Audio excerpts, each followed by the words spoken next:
ஒரு நாள் ஒரு நரி கிணற்றில் தவறி விழுந்து விட்டது. விழுந்த அந்த நரி யாராவது வந்து தன்னை காப்பாற்றுவார்களா என காத்திருந்தது.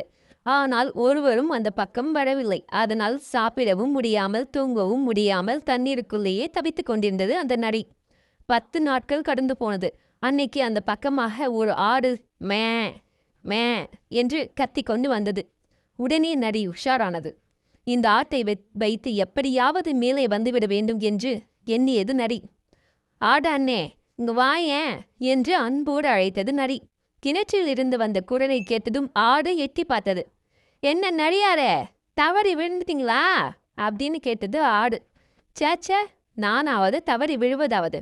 கிணற்றுக்குள்ள என்ன இருக்குதுன்னு இறங்கி பார்த்தேன். இந்த கிணற்றுக்குள்ள தண்ணி ரொம்ப சுவையா இருக்கு. நீ என்ன வந்து டேஸ்ட் பண்ணி பாரு அப்படின்னு சொல்றது நரி. ஆடு கொஞ்சம் கூட யோசிக்காம உடனே கிணத்துக்குள்ள குதித்தது.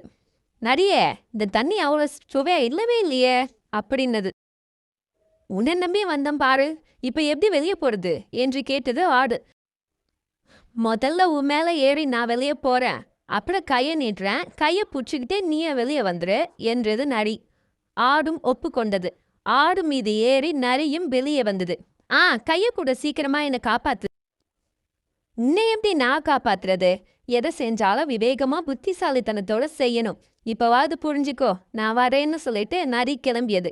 தன் முட்டாள்தனத்தால ஆடு வருந்தியது.